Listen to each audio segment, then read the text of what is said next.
Welcome to Power Squared, Raw and Real. This is episode number 10. I'm Matthew Powers, and I'm coming to you live from Orono, Maine. And I'm Jessica Powers, and I'm coming to you live from Livermore, California. And we are the dynamic sibling duo behind PowerSquare.com and the So today we're going to discuss our favorite books from childhood. And I'm going to turn it over to you, Jessica. What was your favorite book of childhood and why? Well, that really like changed. Like childhood's a long time. So are we talking about right. From age 1 to 18 or what? But right. There is one that, of course, stands out from all the rest, and that is Anne of Green Gables, which I picked up when I was 11, and I think it pretty much transformed my life. And I can't say that in any sorts of ways like, before that, I was this shy child, and Anne of Green Gables turned me into a, confident child. It wasn't like that. It was just reading that transported me so completely and deeply into another world that felt magical and completely real, and not in any way imaginary or something that was simply in a book. I was completely there with Anne. I cried, I laughed, I would stay up late reading the next installment when I got it. I would read sections of it out loud to Mom.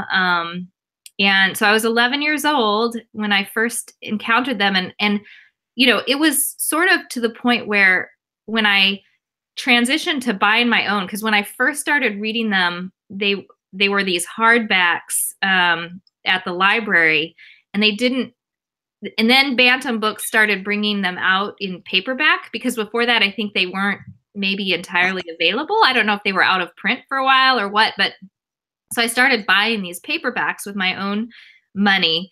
And the paperbacks, it was one of those things where I was so in love with this text that the paperbacks, the layout was different. And so I'd get to that emotional scene that I loved so much, and it wouldn't feel quite right to me because the words were on a different part of the page. Right.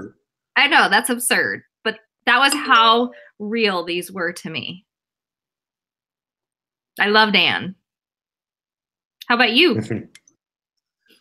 Well, I have to say, the first books, which I was probably 11, 12 years old, since I didn't read before then, that I actually started reading on my own, were probably wouldn't be considered literary in the slightest, but Jim Kilgard wrote books about dogs, and it was, I think, in some ways similar in the sense where the first one was Big Red, and it was about this Irish setter and this teenager who was in charge of these dogs who were actually owned by some rich person and out, or young adult, I can't remember, lived out in a cabin or something. So the whole thing was kind of magical. But then this bear started tormenting the neighborhood, and so he used this show dog to go find this bear and hunt it down. And of course, the dog gets injured, and so it was magical to me, and that was the first type of book that I could actually sit down, novel that was of any length, and really read through. And so I read the whole series in that sense. So I enjoyed those. But I must say, my real love of books came before that, quite a bit before that. And I would say the Narnia Chronicles were probably the ones that I loved the most. And I probably gave myself concussions trying to run through the back walls of of our closets, trying to find a way to Narnia when I was younger, and just really being disappointed that I couldn't get to Narnia. So I would have to say that the Narnia series was probably the one that had the most magic and my most desires of wanting something to be real that I knew wasn't real, but really, really wanted it to be real. And so I guess that one had the most impact on me in terms of I mean, they're books that I still read to my kids, and they're I still find them interesting, and I still like them for different reasons now that I'm older. Yeah, I want to jump in on that Narnia train because we both loved the Narnia Chronicles, and if you'll recall, our mom also, there was this Christian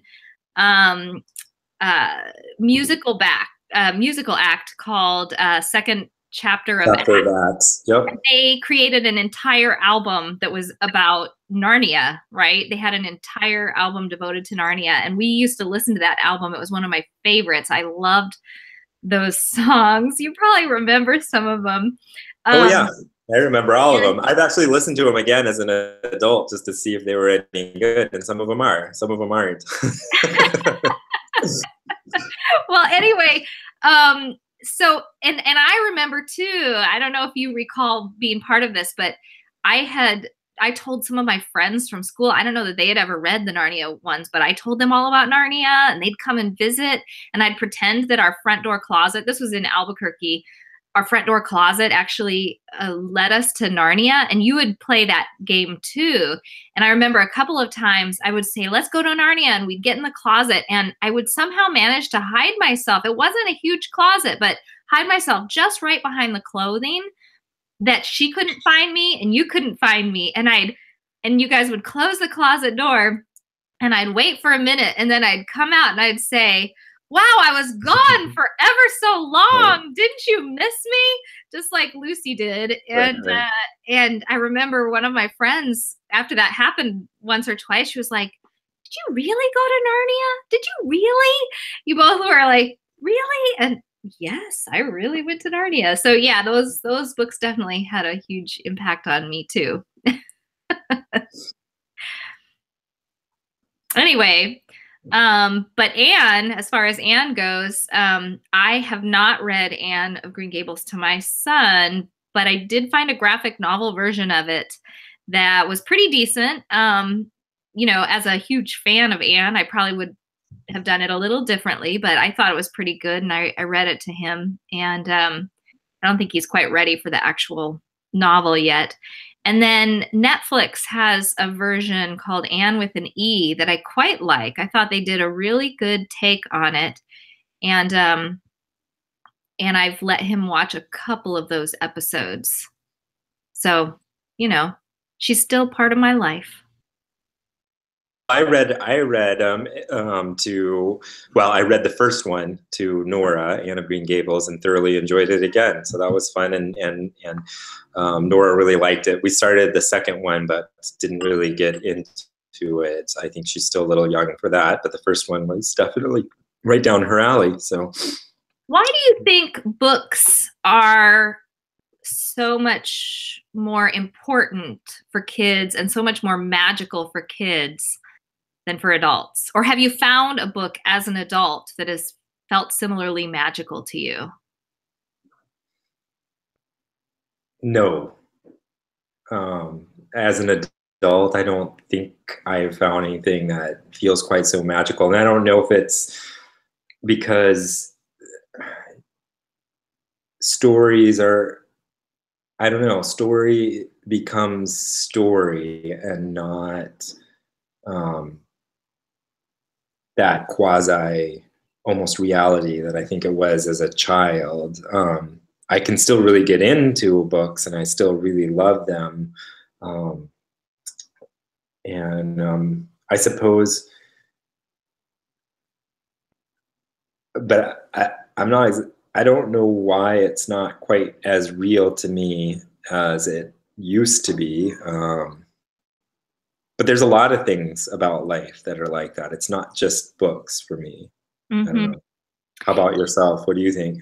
Well, I mean, I certainly feel like the childhood books that I love became an extension of myself. You know, for a while, I was really, really in love with Laura Ingalls Wilder and those books. And yes, as an adult, I'm aware of some of the problems with those books in terms of, you know, that they weren't completely true, that there was some strong anti-Native American parts to it, and also some lighting of the truth and the reality, and that there was a real kind of nostalgic way of looking at it that doesn't, bear truth with the reality. But nevertheless, those books were so hugely important for getting me into history and thinking about, I wanted to be a pioneer girl.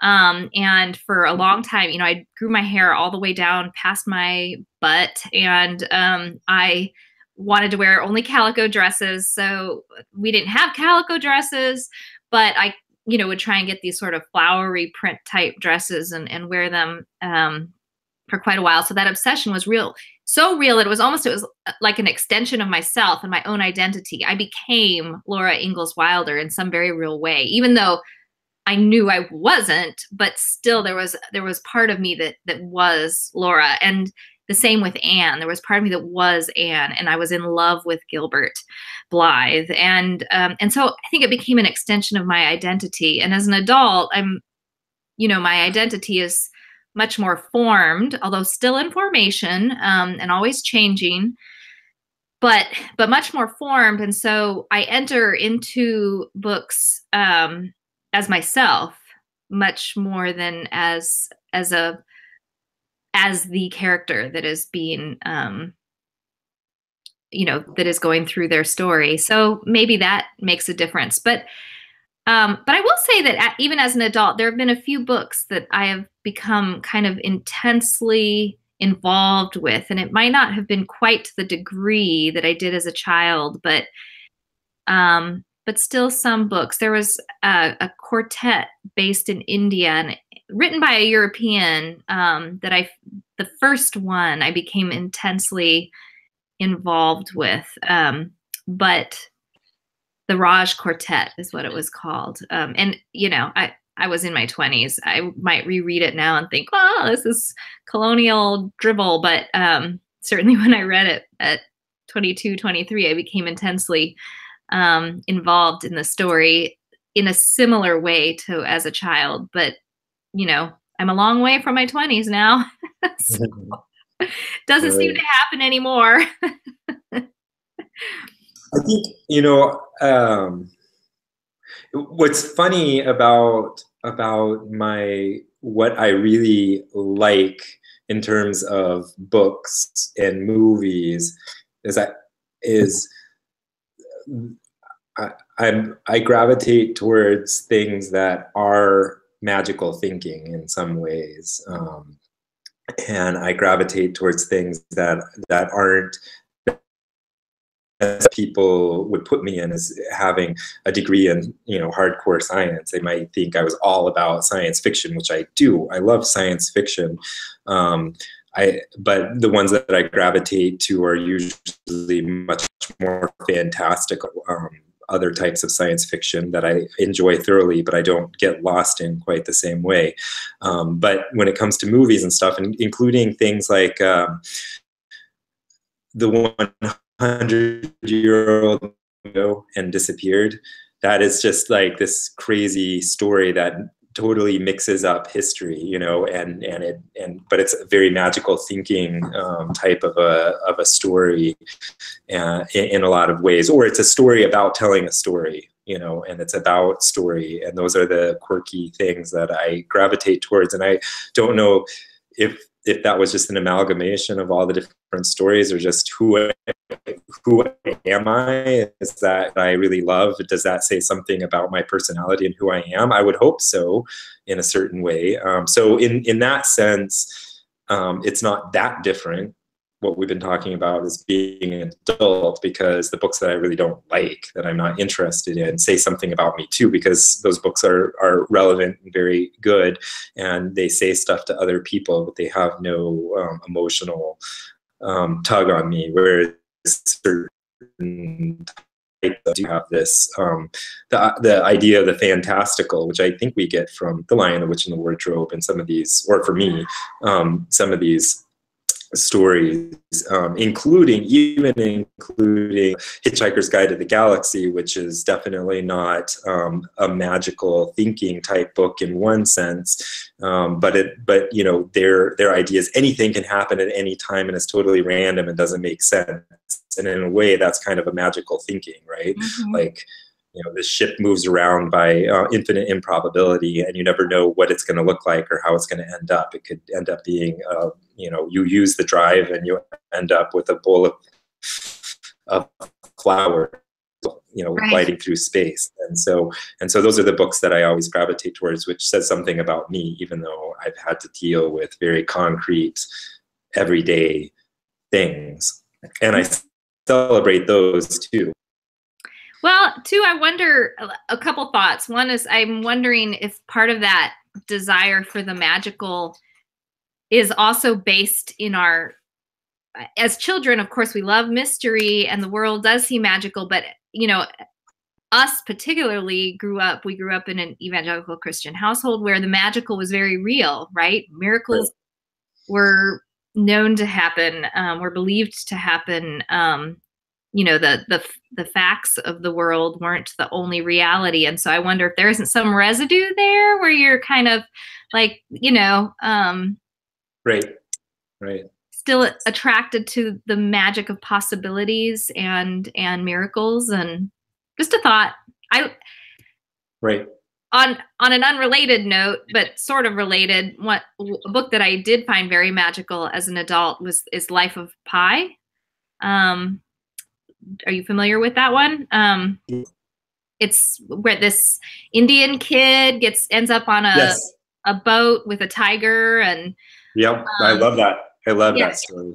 That was magical for me. I never do audiobooks. I'm a visual reader, and I don't do well with listening, but that was one that I actually listened to on a road trip from El Paso to California after I got hit by that truck and had to have emergency surgery. And so I was all hopped out on Vicodin. All was driving. I was in the back seat, keeping my leg elevated. We were heading back to California where, then I would have, tons of physical therapy and be seeing doctors there at Stanford where I was enrolled in school. And so, I don't know how much, drugs played, because I would drift in and out of consciousness too. And Mom would still be listening to this story and I'd come back in and,